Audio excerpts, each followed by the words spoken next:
شهر رمضان الذي أنزل فيه القرآن هدى للناس وبينات من الهدى والفرقان.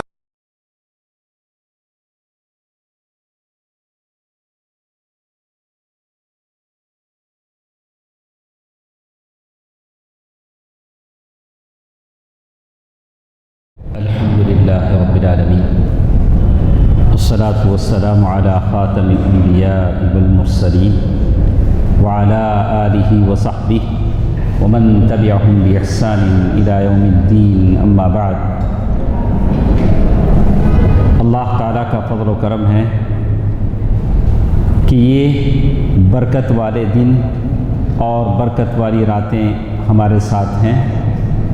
انشاءاللہ ہمارا یہ درس 10:45 تک چلے گا.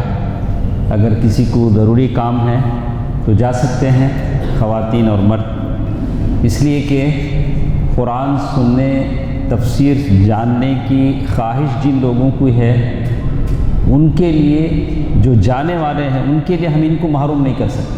نہیں، جو سننا چاہتے ہیں ان کو محروم ان کی وجہ سے نہیں کر سکتے کہ لوگ جلد جانا چاہتے ہیں.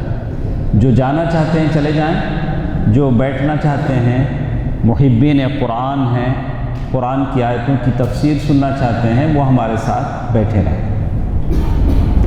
پارہ نمبر 22 جز نمبر 22، اس کی کچھ باتیں آج ہمارے ساتھ ہیں، آدھے گھنٹے کی بات ہے. تو یہ پارہ نمبر 22 اس میں کچھ صورتیں جو کل ہم نے پڑھا، سورۃ الاحزاب، سورۃ السبا، سورۃ فاطر، سورۃ یاسین. سورۃ یاسین آج ہم نے پڑھا. تو اسی کے تعلق سے کچھ باتیں ہیں. تو اللہ کے نبی صلی اللہ علیہ وسلم نے جاہلیت کے زمانے میں، عرب کے زمانے میں کچھ رسم و رواج پایا جاتا تھا. اللہ کے نبی صلی اللہ علیہ وسلم نے اس رسم و رواج کو ختم کیا.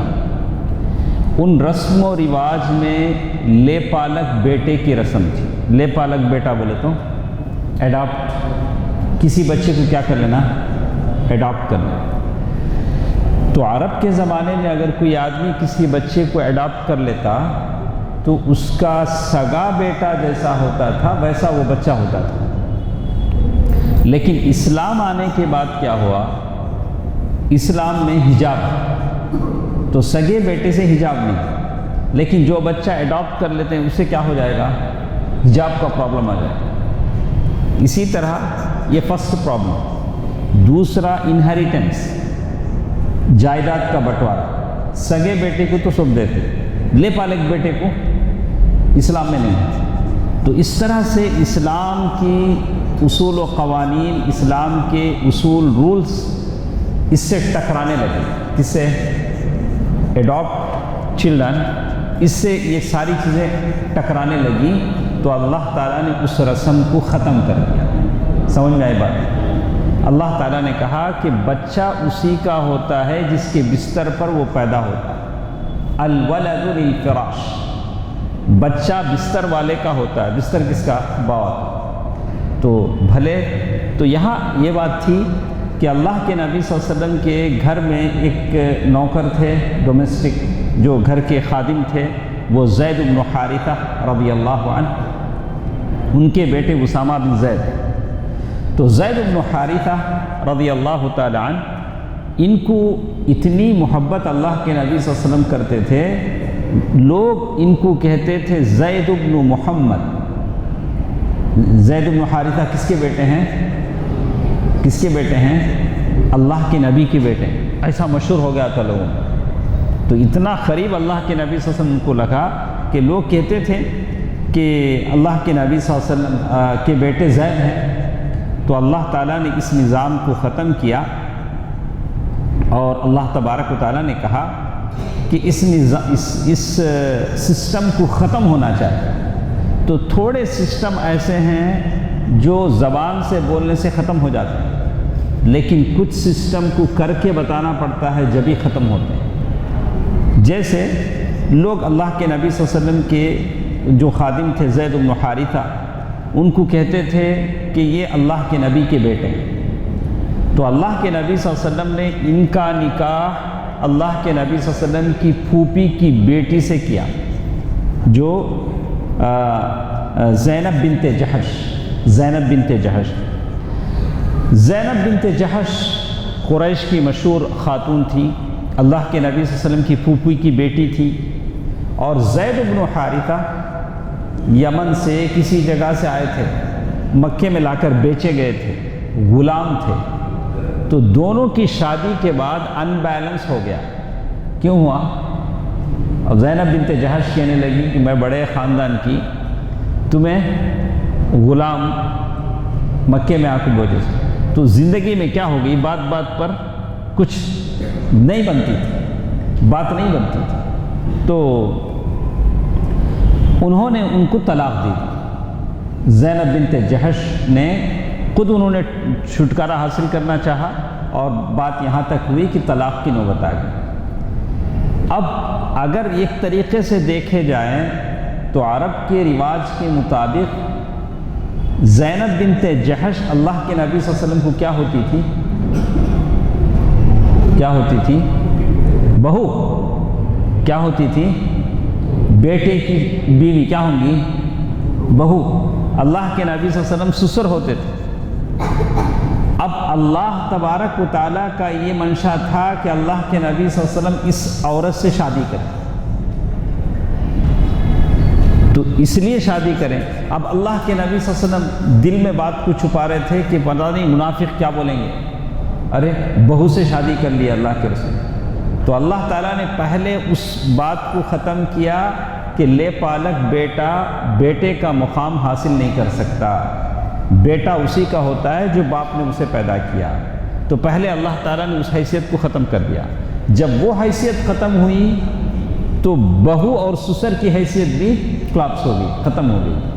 تو اس طرح اللہ کے نبی صلی اللہ علیہ وسلم نے زینب بنت جحش سے شادی کیا، ایک رسم کو ختم کرنے کے لیے، جاہلیت کی اس رسم کو ختم کرنے کے لیے اللہ کے نبی صلی اللہ علیہ وسلم نے زینب بنت جحش سے شادی کیا۔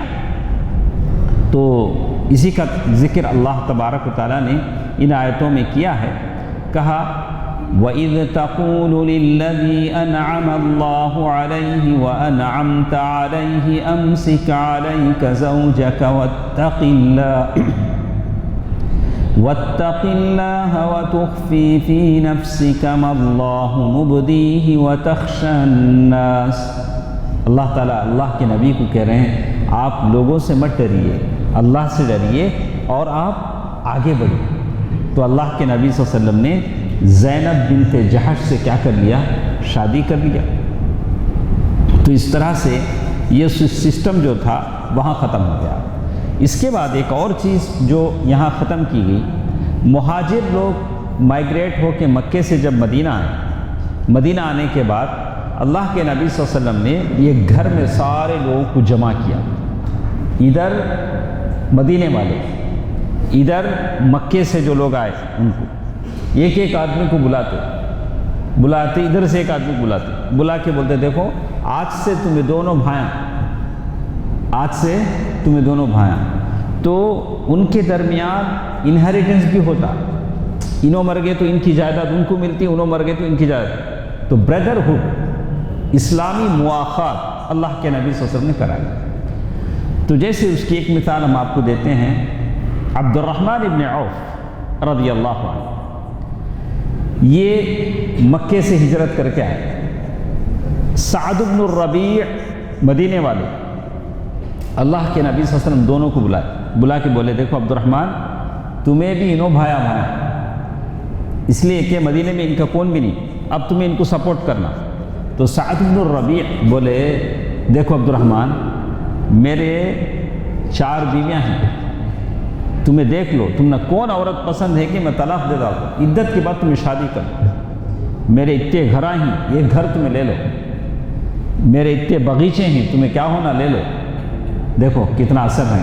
آج ہمیں بولیں گے ہمیں کیسا کہ تو چمڑی جائے دمڑی نہ جائے، نہیں جو ہمارا پالیسی کیسا، چمڑی جائے دمڑی نہ جائے، دمڑی دیکھے چلیں گے تمہیں، بزرگ دیکھے رہیں گے، بڑے بڑے لوگ، ہاں، دمڑی اور چھوٹا پیسہ، 1 پیسے سے بھی بہت کم، 1 پیسے کی کئی دمڑی ہوتے تھے۔ تو 1 پیسہ دیکھیں، 1 پیسہ بھی دیکھیں، 4 آنے دیکھیں، 4 آنے دیکھیں۔ تو کہتے ہیں چمڑی جائے دمڑی نہ جائے والا اصول ہمارا ہے، لیکن صحابہ کو دیکھتے ہیں کہ کیسے ان کے اندر ایثار تھا، ایک دوسرے پر نچھاور کرنے کا جذبہ تھا۔ اچھا، سعد بن الربیع نے یہ آفر دیا کس کو؟ عبد الرحمن بن عوف رضی اللہ تعالیٰ عنہ۔ عبد الرحمن بن عوف رضی اللہ تعالیٰ عنہ کیا بولے رہیں گے؟ اوکے، بہت اچھا ہے، تمہارا ایک گھر مجھے دے ڈالو، تمہاری بیویا میں ایک بیوی سے میں شادی کر لیتا ہوں۔ یہ انہوں ویسا نہیں بولے، انہوں کیا بولے؟ بارک اللہ فی اہلک و مالک، اے سعد اللہ تمہارے مال میں دولت میں برکت دے، دلنی علی السوق، مارکیٹ کا ہے کہ مجھے بتا ڈالو، بس تحت میں کرو، تمہیں مجھے بیوی بھی دینا ضرورت نہیں، تمہارا گھر بھی ضرورت نہیں، تمہارا باغیچہ بھی ضرورت نہیں، یہ سب تمہارے پاس رہندے، مجھے مارکیٹ کا ہے کہ بتا ڈالو، میں اللہ پر توکل کر کو میں حل لوں، وہاں سے کیا کروں گا۔ اس کے بعد چند دن کے بعد دیکھے تو عبد الرحمن بن عوف رضی اللہ تعالیٰ عنہ کے کپڑوں پہ پیلے پیلے نشانہ دکھتے ہیں سندل کے۔ اللہ کے رسول دیکھے، بولے عبد الرحمن شادی کر لی تمہیں، کیا ڈریس، 900 کا ڈریس پہنی نا، تمہارے سندل گندل دکھتا نا۔ تو عبد الرحمن بن عوف رضی اللہ تعالیٰ عنہ، ہو اللہ کے رسول، میں مارکیٹ گیا، بزنس کرا، پیسے آئے، میں کیا کر لیا، شادی کر لیا۔ تو اللہ پر بھروسہ رکھ کے جو آدمی آگے بڑھتا ہے، اللہ بھی اسے کیا کرتا ہے، سپورٹ کرتا ہے۔ جو آدمی لوگوں کی جیبوں پہ نظر رکھتا ہے کہ تمہارا جیب ان کا جیب، اللہ تعالیٰ اسے کیا کرتا، اسی فقر و فاقہ میں، ذلت میں اللہ تعالیٰ کیا کرتا، اسے ڈھکیل دیتا ہے۔ تو یہ اسلام کے شروع میں یہ مواقع تھی، بعد میں اللہ تعالیٰ نے اسے بھی ختم کر دیا۔ وہ اللہ تعالیٰ نے یہاں کہا وَأُولُو الْأَرْحَامِ بَعْضُهُمْ أَوْلَىٰ بِبَعْضٍ فِي كِتَابِ اللَّهِ مِنَ الْمُؤْمِنِينَ وَالْمُهَاجِرِينَ۔ شروع میں اس کی ضرورت تھی، اب اس کو ختم کر دے کے رشتہ داران کو جائیداد کا وارث بنایا۔ رشتہ داران کیا ہونا آپس میں، باوا مر گیا تو وہ پراپرٹی کسے ملنا، بیٹوں کو ملنا، باوا مرے بعد ملنا۔ یہ باوا زندہ رہتے پر چیر کو کھاتے دو، باوا میں شادی کر لیا، میرا حصہ دے ڈالو، اللہ اللہ کیا بولنا۔ یہ ایک سسٹم ہمارے پاس ہوتا، باوا مرنے سے پہلے کیا کرتے اسے، چیر کو، یہ بیٹا ایک ہاتھ لے کے چل جاتا، وہ بیٹا ایک ہاتھ لے کے چل جاتا۔ ترکہ بولے تو کیا، ترکہ بولے تو کیا، ہمارے شیخ بولے ترکہ یا ترکو ترکہ، ترکہ مانے چھوڑنا، لیفٹ ہینڈ پک بولتے سے، یہ ہاتھ سے زیادہ کام نہیں لیتے ہیں، رائٹ ہینڈ سے لیتے ہیں، لیفٹ ہینڈ کو آتا ہے ہمیشہ چھوڑا ہوتا ہے۔ تو ترکہ کا مطلب کیا، چھوڑا ہوا مال۔ کب چھوڑتا آدمی، مرے بعد چھوڑتا۔ تمہیں زندے پر چھوڑو گے تو کیسے چھوڑیں گا انہیں؟ اچھا زندے پر چھوڑے تو اسے چھوڑتے ہیں تمہیں، بیٹے مال لے لے تو اماں بابا کیا کرتے ہیں، دے جا کو اولڈ ہوم میں اس کی کہا کہ چھوڑاتا، انہیں مال چھوڑتا، ان لوگوں اماں بابا کو چھوڑاتا۔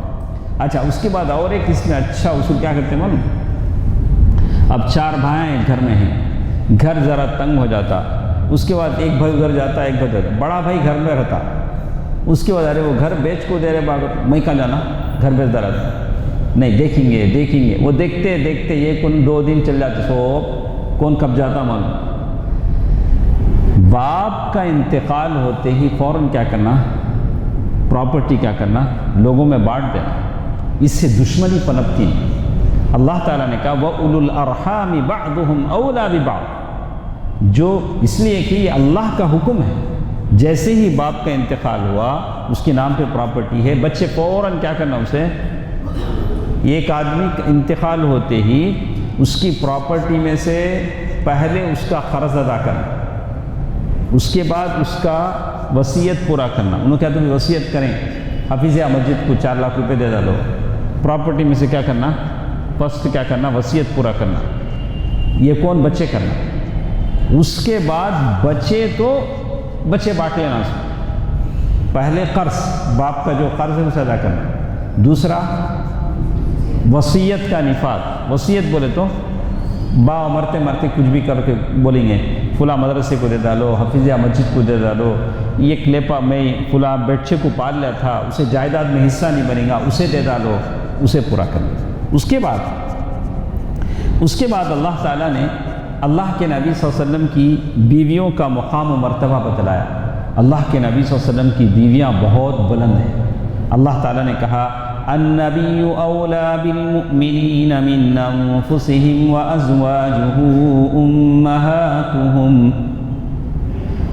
اللہ تعالیٰ نے اللہ کے نبی صلی اللہ علیہ وسلم کی بیویوں کو ہماری ماں بنایا. اچھا, ماں کے سامنے ہمیں حجاب میں جاتے کہ ماں کے سامنے جاتے, امی حجاب میں رہتے ہیں. اچھا, اللہ کے نبی صلی اللہ علیہ وسلم کی بیویاں ہماری ماں ہیں تو ہم نے حجاب ان سے بھی نہیں کی, نہیں, ان سے حجاب. اللہ کے نبی صلی اللہ علیہ وسلم کی بیویاں امہات المؤمنات سے صحابہ ملنے آتے تھے تو وہ پردہ کرتی تھی. اس کے بعد اللہ تعالیٰ نے بتایا ما كان محمد ابا احد من رجالكم ولكن رسول الله وخاتم النبيين وكان الله بكل شيء عليما. محمد صلی اللہ علیہ وسلم تمہارے مردوں میں سے کسی کے باپ نہیں ہیں. اللہ کے کوئی بیٹا زندہ نہیں رہے, ابراہیم پیدا ہوئے لیکن بچپن میں انتقال ہو گیا, لیکن وہ اللہ کے رسول اور تمام نبیوں کے ختم کرنے والے. اللہ کے نبی کے بعد اب کوئی نبی آنے والا نہیں ہے, لیکن ابھی بھی قادیانی ہیں جو بولتے ہیں کہ مرزا غلام احمد قادیانی ہمارا نبی. تو یہ قادیانی اس سے چھپے رستم ہیں, جگہ جگہ کالجوں میں ادھر ادھر عقیدہ قادیانی کا, ہاں, لیکن باہر دکھتے نہیں, لیکن لوگوں کا عقیدہ کیا کرتے رہتے, بگاڑتے رہتے. ان کی کتابیں ہیں, لٹریچر ہے. اللہ تعالیٰ ہر نوجوان بچے کو قادیانیوں سے بچائے. اسی کی بات اس میں کہی گئی. اس کے بعد ایسا ہوا اللہ کے نبی صلی اللہ علیہ وسلم کی جو بیویاں تھیں بہت نیک اور بہت بلند مرتبہ ان کا تھا. جب تک مکے میں تھیں سیدھی سادھی زندگی تھی, لیکن جب مدینے میں آئے تو مدینے میں تھوڑا لائف اسٹائل کیا ہو گیا, وہ لوگ دوسرے لوگوں کو دیکھے عورتیں اچھے کپڑے پہنتے ہیں, اچھے زیورہ پہنتے ہیں, تو اللہ کے نبی صلی اللہ علیہ وسلم کی بیویوں کے دل میں بھی کیا آیا, تھوڑا ہمیں بھی اچھا پہنیں گے. یہ ہوتا ہے ہر عورت کے دل میں, کیا ہوتا ہے, ایک بھائی اچھا کماتا ہے, اس کی بیوی ذرا لمبا زیور پہن لی, دوسرے بھائی کی بیوی کیا سوچتی, ہمارے انہوں کیا بھی چلاتے نہیں ناگر. ایسا ہوتا ہے, عورتوں میں ہوتا ہے. وہ بھی اللہ کے نبی صلی اللہ علیہ وسلم کی بیویاں خواتین تھیں, عورتیں تھیں, تو ان کے دل میں بھی تھوڑا کیا ہوا, اللہ کے نبی صلی اللہ علیہ وسلم ہمارا ریشن بڑھا دے, ہاں ذرا.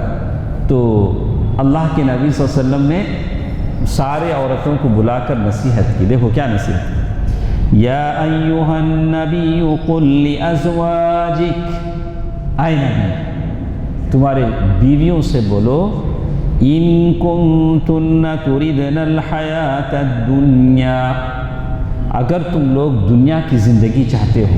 کون کس سے بول رہا ہے, اللہ تعالیٰ نبی سے کہہ رہا ہے اپنی بیویوں سے بول دو اگر تم کو دنیا کی زندگی چاہے. وزینتہا, اگر دنیا کی زینت تم کو چاہے. فتعالین, آؤ. امتعکن, کیا دینا کہ میں دے ڈال کو کیا کروں گا, تم نے طلاق دے ڈالو. کون بول رہے ہیں, اللہ کے نبی سے اللہ بولنے, کس کے سامنے بول رہے ہیں, ان کی بیویوں کے سامنے. وَأُسَرِّحْكُنَّ سَرَاحًا جَمِيلًا, اچھے طریقے سے میں تمہیں رخصت کر دوں. اسی لیے امام احمد بن حنبل رحمہ اللہ نے کہا شادی کرو اچھے سلیقے والے مرد سے شادی کرو. جتنے میری آواز سننے والی بچیاں ہیں, کنواری عورتیں ہیں, سب کے لیے پیغام ہیں, شادی کرے تو ڈھنگ کے آدمی سے شادی کرنا. رکھیا تو رانی بنا کو رکھیں گا, چھوڑا تو اچھے طریقے سے چھوڑ ڈالیں گا, بیچ میں لٹکا کو نہیں رکھیں گا. جیسے بہت سارے لوگ سال سال سے لٹکا کو رکھتے، طلاق بھی دیتے نہیں، اسے خلا بھی لینے نہیں دیتے، انہیں اپنی امی کے گھر میں کتنے سال سے؟ 2 سال سے، 3 سال سے، سال سے، انہوں مرد وہ عورت، کتنی تکلیف عورت کو ہوتی، رکھے تو ڈھنگ سے رکھنا، نہیں تو کیا کرنا؟ چھوڑ ڈالنا۔ ارے تو نہیں پال سکتا ہے اس کو، وہ خلا لینا چاہتی ہے، خلا نہیں، میں دستخط کرتا نہیں، کیا کرنا اسے؟ اچھا مار کو دستخط کرا۔ ارے تو دستخط بھی نہیں کرنا چاہتا، تو اسے طلاق بھی نہیں دیتا، ایک عورت کیسا جیے گی؟ ارے اس کے بچوں کو اسکول میں جوائن کرنا، کیا بولنا؟ وہ سنگل پیرنٹ تو نہیں بول سکتی، اب ایک نیا سسٹم آیا سنگل پیرنٹ کا، اس اسکول والے پوچھتے نہیں بابا کون بول گئے، انہیں پہلے ٹک ڈالتی فارم میں سنگل پیرنٹ۔ ایسا تو نہیں ہو سکتا، ہمارے پاس ایسا نہیں ہے۔ تو اللہ کے نبی صلی اللہ علیہ وسلم نے اچھی طرح سے کہا، دیکھو یہ میرا راستہ ہے، میری تنگ زندگی ہے، تم لوگ چلنا ہے تو چلو، نہیں چل سکتے وَأُسَرِّحْكُنَّ سَرَاحًا جَمِيلًا، اچھے طریقے سے میں تم لوگوں کو رخصت کر دیتا ہوں۔ وَإِن كُنتُنَّ تُرِدْنَ اللَّهَ وَرَسُولَهُ، لیکن اگر تم لوگ اللہ اور اس کے رسول کو چاہتی ہیں، وَالدَّارَ الْآخِرَةَ، آخرت کی زندگی کو چاہتی ہیں، فَإِنَّ اللَّهَ أَعَدَّ لِلْمُحْسِنَاتِ مِنْكُنَّ أَجْرًا عَظِيمًا، اللہ تبارک و تعالیٰ نے نیکی کرنے والوں کے لیے بہت بڑا اجر تیار کر رکھا ہے۔ تو یہ آپشن تھا جو تخییر، اسے کیا بولیں گے عربی میں؟ اللہ کے نبی صلی اللہ علیہ وسلم نے بیویوں کو تخییر یعنی اختیار دیا، آپشن دیا، میرے ساتھ چلنا ہے نہیں چلنا ہے۔ تو کسی بیوی نے ساتھ نہیں چلنا، کسی بیوی نے یہ بات نہیں کہا، ساری بیویوں نے کہا اللہ کے نبی اسی زندگی پر ہم کیا کرتے ہیں؟ صبر کرتے ہیں، بس آپ کی رفاقت نصیب ہو جائے، اس سے بڑھ کر کیا ہے۔ تو کسی بیوی نے نہیں کہا کہ نہیں میں جاتی ہوں، ایسی کسی بیوی نے نہیں کہا۔ تو اس کے بعد اللہ تبارک و تعالیٰ نے ایک اصول بتایا، یہ رول اللہ کے نبی صلی اللہ علیہ وسلم کی بیویوں کے لیے ان آیتوں میں کہا گیا، لیکن ساری عورتوں کے لیے، میں جتنی خواتین اللہ کی نیک بندیاں ہمارے ساتھ ہیں، مسجد میں ہیں یا سوشل میڈیا یوٹیوب کے ذریعے ہمیں لائیو دیکھ رہی ہیں، سب سے میں کہوں گا یہ درس ہمارا لائیو ہوتا ہے، یوٹیوب میں لائیو ہوتا ہے، تو بہت سارے لوگ بھی اسے دیکھتے ہیں۔ تو جو لوگ بھی ہمارے ساتھ ہیں خواتین، ان کے لیے اللہ کا یہ پیغام ہے، یا نساء النبی، سب سے پہلے نبی کی عورتوں سے کہا جا رہا ہے، لستن کاحد من النساء ان اتقیتن، اگر تم تقوی اختیار کرو تو تم عام عورتوں کی طرح نہیں ہو، فلا تخضعن بالقول، اللہ تعالیٰ کہتے ہیں دیکھو تمہیں بات کرنے میں غیر مردان سے ذرا میٹھے پن سے بات نہ کرو، گھر میں مرد نہیں ہیں، کون کی آئے آپ کو ہیں کیا، عبداللہ صاحب ہیں کیا، نہیں، کیا بولنا ذرا ایسا بولنا، وہاں سے وہاں کٹ ہو جانا، نہیں ہیں، بڑے پیار سے بولے تو کیا ہوگا، سامنے والے کے دل میں کیا ہوگا، شیطان کیا ڈالیں گا، ایک ڈراپ ڈالیں گا، وہاں سے پھر باتوں میں کیا ہو جائیں گا۔ قرآن کھل کر بولتا ہے کہ غیر مرد سے بات کرتے وقت تمہاری زبان میں کیا ہونا، ذرا سختی ہونا۔ جیسے ہم بہت سارے لوگ ہیں جو شاپنگ میں جاتے، دکانوں میں جاتے، بازار میں جاتے، دکاندار سے کیسا بات کرنا، ذرا میرا خیال کر کو ذرا ریٹ کم کرو نا، تمہارا خیال کیا کرنا، سبحان اللہ، کس کا خیال کرتے ہیں بھائی، تمہیں پیسے دیتے مال لیتے ہیں، دکاندار سے ذرا لچکی انداز میں بات کرنا حرام، یہ عورت کے لیے کیا ہے، حرام ہے، حرام، میرے خاطر ذرا ریٹ کم کرو، تمہارے خاطر کیسا ریٹ کم کرے، سبحان اللہ۔ تو اس طرح کی چیزیں کیا ہیں، دیکھنے میں معمولی لگتی ہیں لیکن کیا ہیں، حرام ہیں۔ میں ہمیشہ تمہارے پاس ہی لیتی برابر رنگا، وہاں تمہیں پیسہ دیتے میں مال دیتا ہوں، اس میں تمہارا میرا کیا رشتہ ہے۔ تو یہ ساری چیزیں حرام، ایسی چیزیں ایک مسلمان عورت اس طرح کا یہ نہیں کرتی ہے۔ اچھا، اس کے بعد بتایا کہ کیوں ہم آواز نرم کر کو بات نہیں کرنا۔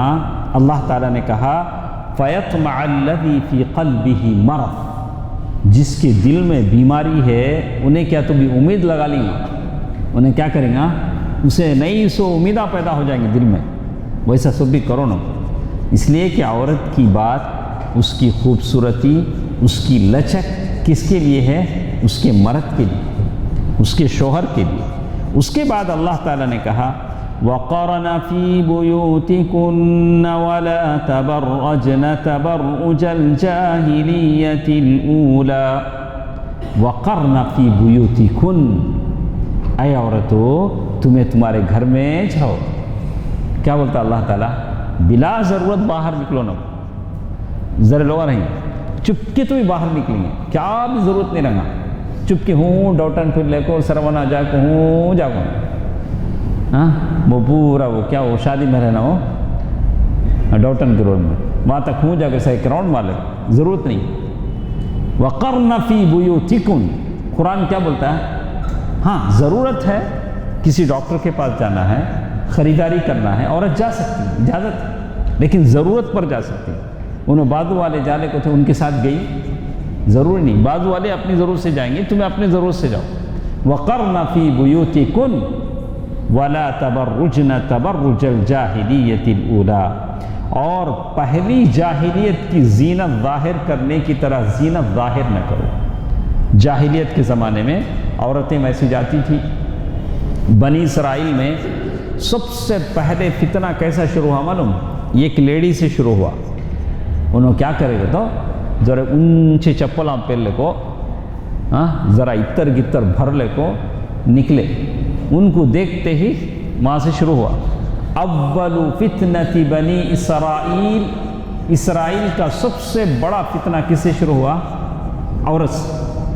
انہوں کرے سو کیا بھی نہیں، ذرا ہل کی چپل پہن کو نکلے سے، تو یہ ہل اتنا بنی اس، ہاں تو وہ چپل جس سے آج عورت کی چال بدل جاتی ہے، سبحان اللہ، ہرگز نہیں، اجازت نہیں۔ سیدھے سادھے چپل پہنو نا، کبھی وہ چپل پہننے والی عورت کو پیچھے سے سنبھالنا بھی پڑتا، کبھی چلتے چلتے دھن بول کو لڑک جاتا، وہ چپل پہن کو کیا کرتے ہیں، لڑک بھی جاتے، ہڈی ٹوٹ بھی جاتی، ایسا بھی ہوتا۔ ارے سیدھے سادھے چپل پہن کو چلو نا، جو چپل اللہ تعالیٰ، چپل ایک نعمت ہے، جو سیدھے چپل ہیں وہ چپل پہن کے چلیں۔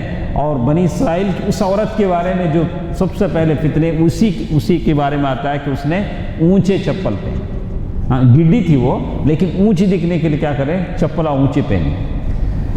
تو کہتے ہیں تم گھر میں رہو اور جاہلیت کی زینت کا اظہار نہ کرو۔ اچھا گھر میں رکھو، کیا کرو؟ گھر میں رہو بولتے ہیں، گھر میں رکھو کرنا سو کیا؟ اللہ تعالیٰ نے وہ بھی بتا دیا، وَأَقِمْنَا الصَّلَاةَ، نماز قائم کرو۔ تمہیں گھر میں رکھو کیا کرو؟ وقت کو نماز پڑھتے رہو، جو پڑھتے ہیں، اور پھر نفل نماز پڑھنا چاہیے بھی پڑھ لو۔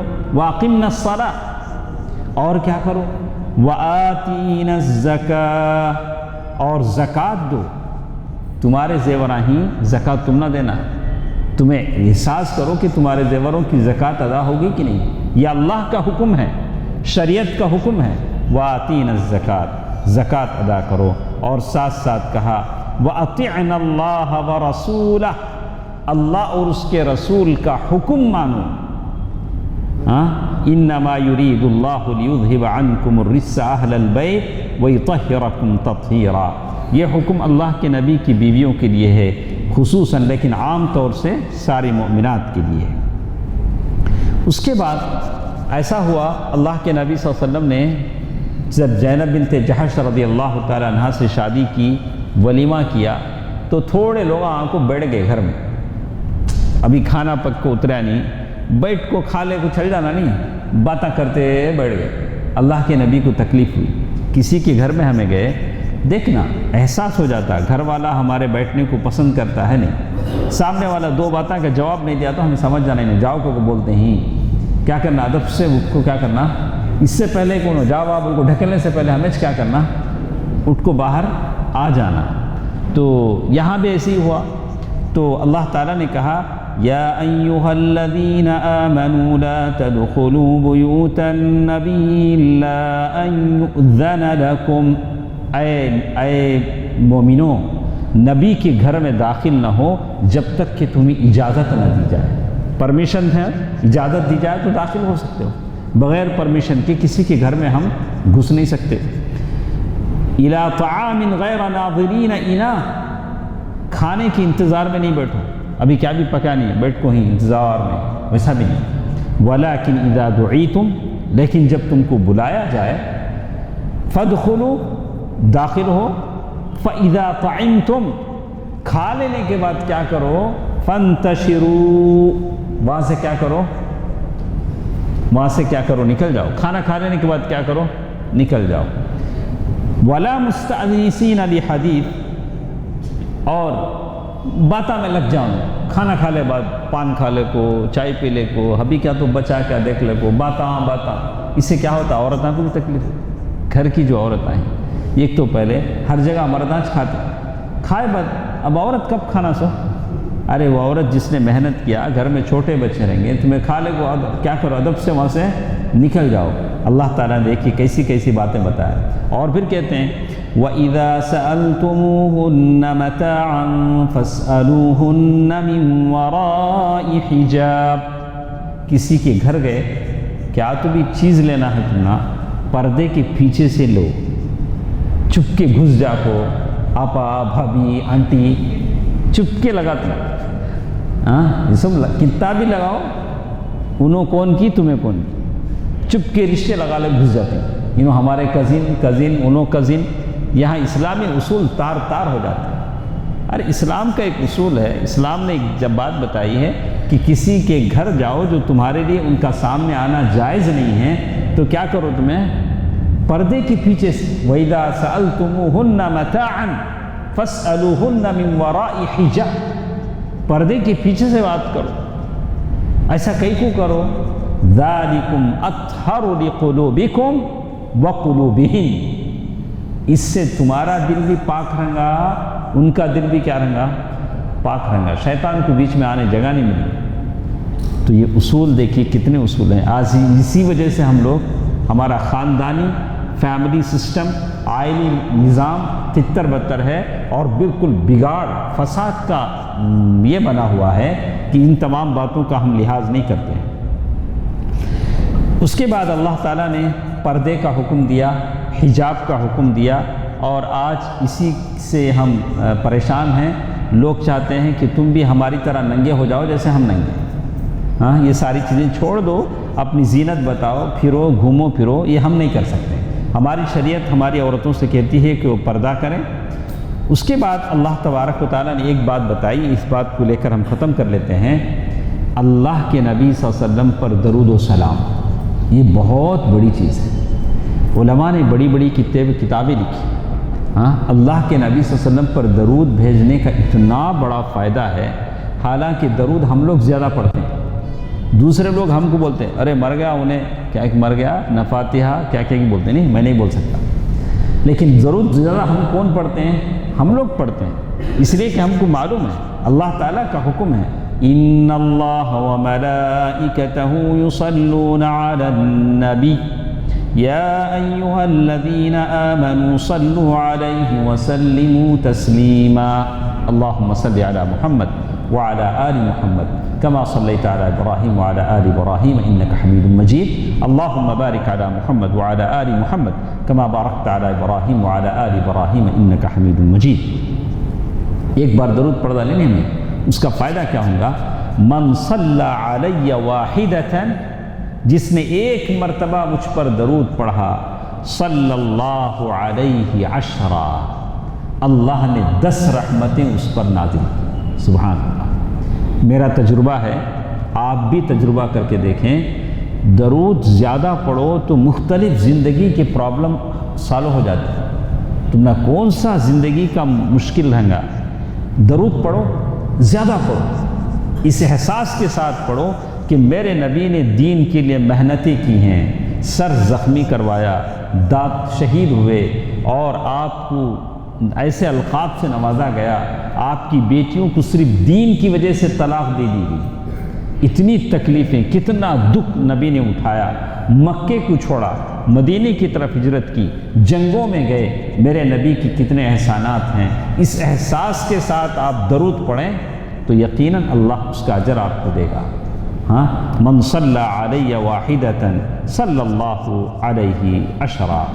سید ابو ہریرہ رضی اللہ تعالیٰ عنہ فرماتے ہیں، رسول اللہ صلی اللہ علیہ وسلم نے فرمایا، لوگ کسی مجلس میں بیٹھیں اور اللہ تعالیٰ کی یاد نہ کریں اور درود نہ پڑھیں تو یہ مجلس ان کے لیے حسرت اور ندامت کا باعث ہو۔